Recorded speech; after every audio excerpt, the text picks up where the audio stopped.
Yo, what up? All right, so we're back again. You know what I'm saying? I'm kind of getting my bag here. And I don't know what this series is, you know what I mean? I'm just really like just explaining everything that's happened over the last couple years. I've been doing music for a long time, and I don't really talk to people about the whole process. And I don't know if anybody's listening. There's probably gonna be like 6 people to listen to this video. Is what it is. I'm not actually doing it for views or likes or any of that thing. I'm just I would say what I'm just kind of getting everything off my chest and just talking about the experience, right? Because you can be singer, rapper, artist, and everything, and you can put the artwork out there. But I don't think very many people really go out there and just talk about the experience, man. So this is it. I have experience. I put a lot of time, put a lot of effort in it. And I'm having fun with it, right? At this point in time, you know what I'm saying? I know there's about 4 or 5 people that are going to listen to it on YouTube. Maybe a couple people listen to it on Instagram, the little clips. But I'm just having fun, man. It is what it is at this point. You know, it's entertaining. It's fun. I come in here. I talk about the experience. So, and I actually hit up my boy Invincible and asked him, like, what is the subject you think that an independent artists really don't get into? And he was talking about the money. And who doesn't like money, right? So I am going to go ahead and let's jump into the money, right? I think a lot of times what happens with music is that people think that when they make the music, that's going to give them the money, right? That's going to get you to whatever height that you need to, whatever hit song is going to happen. This is going to give you a lot of money. And that's not true, man, because a lot of times nobody's going to hear this music, unless you put money into it. So, example. When you get signed on to a major record company or whatever, they give you the signing bonus. And back in the days, maybe it's like $20,000 to $50,000, I think was the average. That is just a loan, right? It's not even your money. So what it is, they give you a loan. They say, hey, there's a loan to get your video done or maybe record your music or do what you have to do. Here's $250,000. You go ahead and get what you have to get. That's probably not the truth now. I don't know I think you have to get yourself actually hot and popping before they start giving out money now. But back in the days, you get a record deal, they would give you a loan. It might not be $250,000, maybe $50,000, whatever it's going to be. They're going to give you something to start this project with, right? You will go out, maybe get whatever apparel you need or whatever, accessories you need, whether it be a chain, shoes, whatever, so you can kind of look the part, you know what I'm saying, come up. I think you can spend that advance however you want to, you know what I mean? Buy a house, buy a car, whatever you got to do with it, that's your money to do whatever. This is your loan money, but we still want this project, right? So they give you this money, you go in, you record the project, you go out there, and let's say you have a hit song. Say right when because they say when there's a hit, and sometimes you do. When you get a song, man, and it goes, immediately, right? So after you get this song, they're going to put some marketing and planning into it to really get it out to the people. They're going to put it in all the right places, plug it to where it needs to go. Get you on the right interviews, get you into the right settings so you can go out there and let people know, hey, this music is out here. This is what is going on. That also takes money, right? So now you've gotten a loan in advance, and now you're getting more money as far as your marketing budget and things like that to push the music out there. So I think on the independent grind, or as an independent artist, I'm an independent underground hip hop artist, and I don't mind saying that. That is my bag. I like it. I like being underground. What happens is, for a lot of artists that I know or I talk to or that I kind of associate with sometimes, I think they think the song is going to get them the money. And a lot of times they don't put the money into the song to get the return on investment back, right? Because a lot of people are looking at this, we're artists. We're not, we're of course a businessman too, but we're not looking at it as a business, right? And a lot of times when you're going out there, you're thinking, hey, okay, this song is fire. Maybe you got a couple people listening to it. Maybe the neighborhood likes it. Maybe you got a good group of people that like it. And you said, that's going to get me the money. And you still probably have to put more money into that song and push that song for a while to really get it to catch, to make, to get your return on investment on it. The thing is, when artists put together songs and they get features with even more popular artists, a lot of times that costs money, right? So sometimes, let's say I have, famous artist X on this song. I have to pay him his fee to come and do his 16 because this is a business, right? Most artists, unless a lot of underground artists will go ahead and record and jump on a song, just to, get the vibe out or, just collab. But I've noticed when dealing with more major artists that they have a fee that has to be paid to get that feature. You want a 16, you know what I'm saying? That's 10 grand. Or you want a 16, that's 25,000. And I even know when I'm actually dealing with underground artists, because I'll ask them what their fee is. What's your fee for this song, whatever? Sometimes, no, I'll do it for free. Okay, I'm not going to tell you no. I'm definitely going to take the free verse. And then, like, when I want to do videos, I'll call them and say, hey, how much is your video rate? Oh, no, I'll come and do the video for free. Okay, I'm not going to, like, you know what I'm saying, turn down a free video work as well. But in the scheme of things, like, artists are always charging some sort of fee because they have to make money. This is a business, right? This isn't just art. This turns around and ends up being a business. I don't think people understand, and maybe some other artists do understand, but I don't think the masses understand that the artist pays for everything, right? So going back to my earlier example, once you get that loan, let's say you sell a certain amount of records. If you don't make the money back to cover that advance, you're not going to get any money back. You're not going to recoup your money. So the record company, record label, they're going to look at it and say, hey, you know, we gave you $250,000 loan. We did another $50,000 in advertising and marketing. You sold $110,000, so you don't get any money back on this. Sorry, this is kind of a flop. It's a bust at this point. So you say you have a couple album deals with them or a couple of different contracts. So your next contract, let's say, or your next song, your next album you put together, let's say you blow that one out the water, and you know what I'm saying, whatever the advance is, whatever it is, you make that back, and a little bit more. They're going to still tack on whatever the previous amount was. Like, okay, well, yeah, this one did well. So say you did make your $250,000 back on this particular song, but you're still in whole, you know, another $150,000 or $160,000 from the last album that you put out, and we have to recoup that money before you start seeing anything back.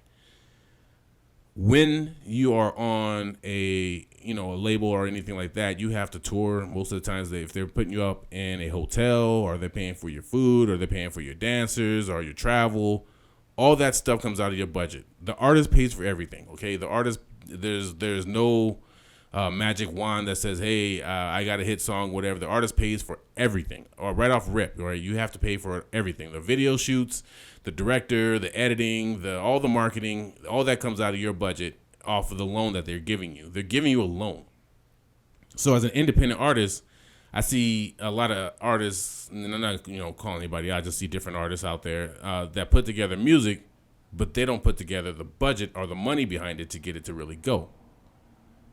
And that could be a problem, right? I mean, and not saying it's a problem that you're not getting to go, because in my previous videos, I was saying that you're already paying for studio time. You're already paying for all the stuff to get into the studio and record. And that's what kind of makes it more difficult. And I think my buddy Vince said it said it the best, right? He said it the best. He says, you're spending all this money. It's like a lottery ticket, right? Because only a handful of people are going to get on. There's only going to be a handful. It's like, the NFL, the NBA. There's only going to be a handful that's going to go to superstardom. Their records are going to go out of here, and they're going to make the money back, like a 50 Cent. Like 50 Cent's first album came out, I think he did like $10 million off rip. So he's good. You know what I'm saying? Right off rip. Okay, my first album came out. It's hot. I recouped. I made plenty of money. So when I get home off tour, I'm good. You know what I mean? But that's, that's the few and not the many, whatever. And in the music grind, you know what I'm saying? Like, I've been talking about this music grind, and being an independent artist, and how the turnaround is so quick, how the royalty payments aren't so, coming out as much as they probably should, as they should be paying us. I think they should be paying artists a lot more as far as royalties, but, the major labels have a kind of a lock on that. So what can you do with the streaming? You can't do anything because they have a lot of contracts behind the scenes, so they can use the major music. But I think a lot of artists don't put any money into the marketing. I've only seen a handful of guys go out here and pay what's needed to be paid for the video, pay 10, 15, 20, 30,000 for a video, pay 10, 15, 20,000 for a feature, and do everything that needs to be done to make sure that this is going to be the most successful project in that realm. I'll tell you what, when I started my company, I started with about $50,000, right? I saved up, had about $50,000. I was still working and everything, so I took the leap of faith. And I decided I'm going to go ahead and do this full time. I got about $50,000. I want to start working with a different project, and we did a lot. We toured on that. We did a project. We built studios. We did a lot with that money. It wasn't like it went to waste.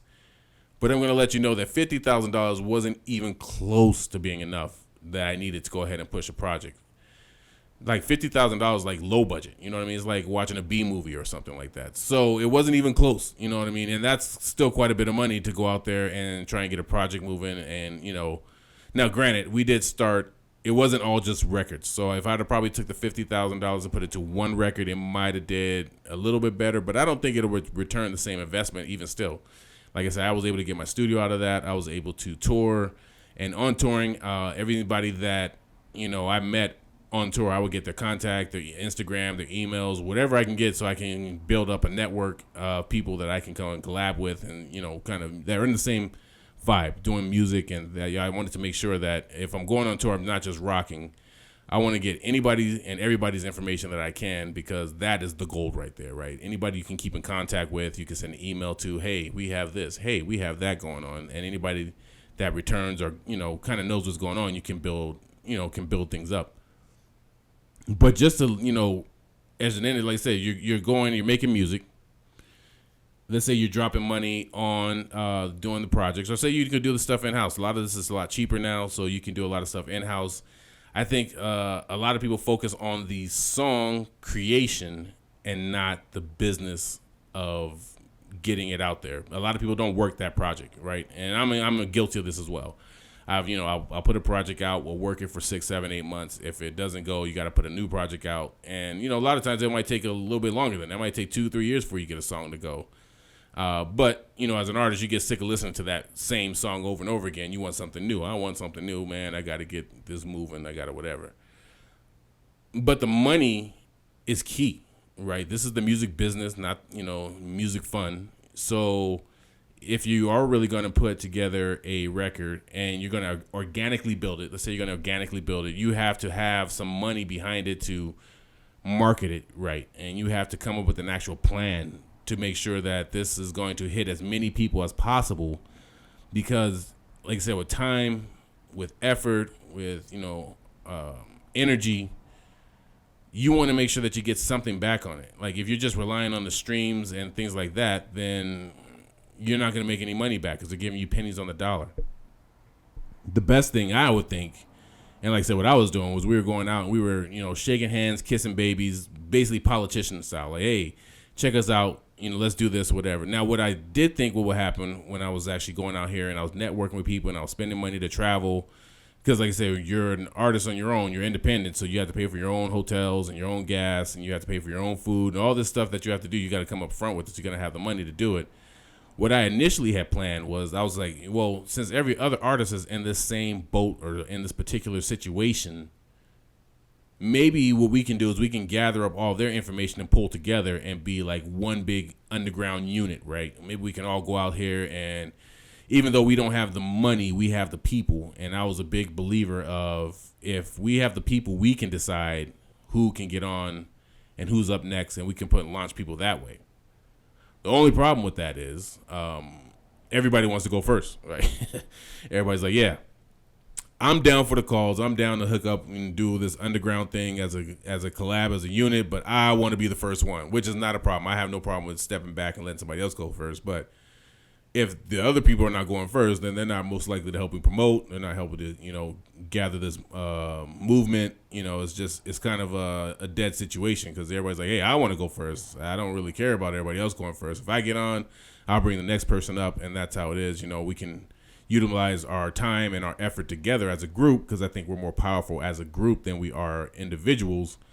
But everybody wants to go first. They want to be the first one on. They want to be the first one to have a hit. They want to be the first one to get the record out. They want to, the first one. They want to be the first one that everybody promotes, and then everybody else figures it out after that. So that hinders everything. So if you don't have the money or you don't have the machine behind you, you know, to help get this project off the ground, then you're kind of starting behind the 8 ball, right? You're starting the race, and the race is already starting. You're just getting on the track, trying to run and catch up. And I think that's what it needs to be addressed a little bit. Like I said, I'm not trying to come on here and do videos and be like, oh, you know, making music sucks, and oh, everybody's doing this, and everybody's saying they're doing this, and they're not.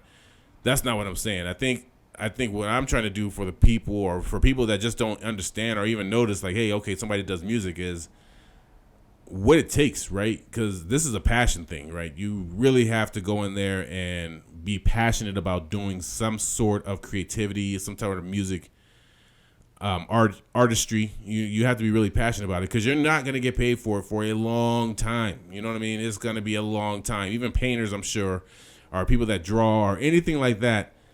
I can imagine that it takes a long time before you start selling a painting or something to, the worth that you think it's worth or whatever. You might get some things sold, but it's not going to be as frequent. You have to find the right person. Art is subjective. Music is subjective, so you have to find somebody that is actually vibing with that, and you got to find your audience.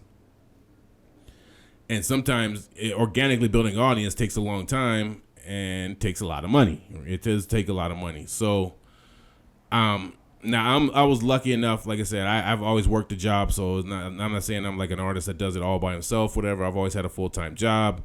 I like investing. I like saving money. I'm doing more of that saving money than spending money on music lately. I've been trying to put money in the right spot. Not saying that I wouldn't, put money on or put money to the music, but I'm looking at it in a different way now. It's like, okay, yes, you do need money, but you kind of need money in a different aspect than it is to, like, I'm going to make a record and get rich off of this. Not like I ever thought that was going to be the plan. I didn't think that I was going to go in there and say, oh, I'm going to create one big, huge song that's going to make me filthy rich. I'm going to be, rich as ever. And, hip hop, I think that's the vibe, right? I think that is the vibe, because if you look at the history of hip hop for about 10, 15 years, you got guys with chains and diamonds, and they got stacks of money. Even now, some of the younger artists got big ass stacks of, money to the ear, the money phone. Like, it's all, if you do this, you can end up being very wealthy. And like my boy said, it's almost like a lottery ticket, right? You're spending money to hopefully get that 1 in a million lifetime or opportunity to get on and really make some real money. Now, the thing about money is, even mainstream rappers, I notice, aren't looking for music to make them money. I think they leverage the music to get them in a better situation, right? I think the music comes out, if it's popular, they get a lot of fan base. Then you can get your Fendi, and you can get your Beats, you can get your other deal that's going to make you even more money, right? That's going to be your real money. And I think that's where it happens. And so you have to kind of, I kind of hate saying this, but Nas said hip hop was dead like way, way back. Hip hop is dead. I don't necessarily agree, but it's definitely not as lucrative as back then. When you were signing to deals in the 90s and early 2020s, or early 2000s, sorry, we're in 2020.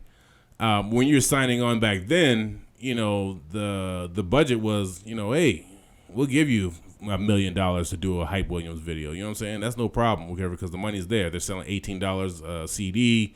You sell 1 million CDs. You got plenty of money to go ahead and back this project up, or even 50, 100,000, 200,000, you got the money to back you up. So I just want to touch on that a little bit. Like, like I said, I'm not going to keep these too long right now. Like I said, I know there's going to be like 5 people that listen to this on my YouTube, maybe 7, maybe 10. You know what I'm saying? I like when I get 10, maybe 20. Like, oh, wait, we really popping with this video. But I don't want to keep them long because it makes no sense for me to do this for an hour or two and talk about the money situation if, it's going to get clicked for 7 minutes and then click out after that.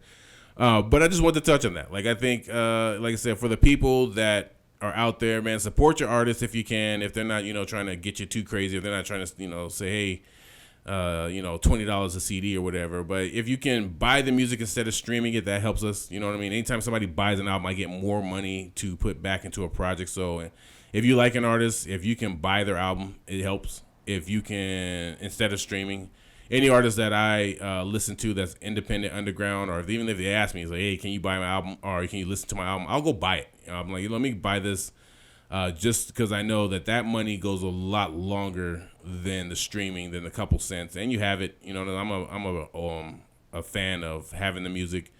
I used to look at the liner notes and all that good stuff in the beginning, whatever. But just know, even if you're an independent artist or underground artist or whatever you're doing, that you're trying to get your art out there. Let me know if that is any facts to that. If you believe in that, if there's any facts or any truth to that. If you think the money is key to getting more notoriety, more recognition, more eyeballs on a project? Or do you just think that the talent is enough? Or do you think that the music is enough? Because I, just from my own experience, think that if you don't have the proper budget to push a song out there, it's going to fail, right? And that's why a lot of music falls on deaf ears. Like, a lot of people are putting it out there, hey, listen to my record, listen to my album, listen to my this and that. They put it on Instagram or they put it on Facebook. They put it on TikTok. And it's quick run, it's a quick run. It doesn't resonate, right? I think, like I said, when I was doing music, I'm still doing music a little bit, but I was out there kissing babies, shaking hands, talking to people. You got to give it up to the guys that like, hey, I got a CD and they're selling it at the gas station. They're trying to get you to listen to, except for the one guy that, said and sold me a CD that was blank. That was whack. I was trying to support you, gave you $10 and you gave me a CD that had nothing on it. Fuck you. Okay. But all the other people that are actually trying to push music and sell it and go out there meeting the people. I think meeting the people is key, because it's kind of hard to back somebody when you say, hey, I want you to back my music if I don't really know who you are, if you're not really showing me that you're out here trying to get to know me. It's hard for me to resonate and connect with you unless, unless it's just really good music, then you go, okay, I'm really digging this. But even if you look at the major artists, like, look at all the albums that drop now, they're trying to give you a connection with that artist. It's not about the album. It's not about the music. It's about what's they're doing to lead up to the album. It's about the beef that's going on with the album. It's about whoever's life is affected at the time. They're trying to give you the story before they drop the actual art, right? They're saying, hey, this is important. We want you to see this leading up to us, the rollout, right? It's the big rollout. So, we're going to put this out here. We're going to get you talking about a lot of different things so that you are excited about the album. Because just dropping the album on the Instagram and the Facebook, that's not going to work. It's not gonna happen. You know what I mean? I mean, it might. But it's that lottery theory. You know what I'm saying? It's the unicorn, not the exception. It's not the rule. Whatever. It's basically you might get lucky and you might not, but you're probably not gonna get lucky. You got to go out here and meet people and talk to them, put the money behind it, be creative. You know what I'm saying? I think a lot of stuff is copycat, and there's no shots at anybody that's looking at the video. Don't take any offense, but a lot of times I think people see something that works, and then they try to copycat that. And they try to say, hey, this will work. Well, let me try that as well. This video, I saw somebody get 10,000 views on it, so let me do a video similar to that. And I think that the lack of creativity hinders things as well. But definitely need a budget. I think you got to look at it as business, even as an artist. Like, if somebody asks you, hey, how much do you charge for do the videos? Even if it's $10, say, hey, man, $10, lunch and a 2-liter Pepsi, I'll come out and do the video for you. But you kind of have to take this mindset that this is a business and not just fun to go ahead and, hey, we got a hot record, right? You can have the hottest record all day long. I'm not saying don't create music, and if it's your person, your peoples, you rhyme for them, I'm not saying you got to charge them, but look at it. I mean, maybe everybody sits down together and goes, hey, okay, I'm going to give you this feature, but what can we do together to utilize as much attention and get as many people's ears and eyeballs on the project as possible? So I'm going to go ahead and cut it off here. Like I said, I don't want to keep it too long. I can keep my videos under 20 minutes if possible, even shorter than that. Trying to keep them 10, but I'm long-winded and I'll be talking. So it's your boy is Mike the Middleman. Yo, man, if anybody wants to collab and just let me know any ideas as far as the struggles of being an independent artist, the successes or anything like that, just let me know. I'm just out here giving my experience in this game. All right. So Mike the Middleman, I'm out. All right. Peace.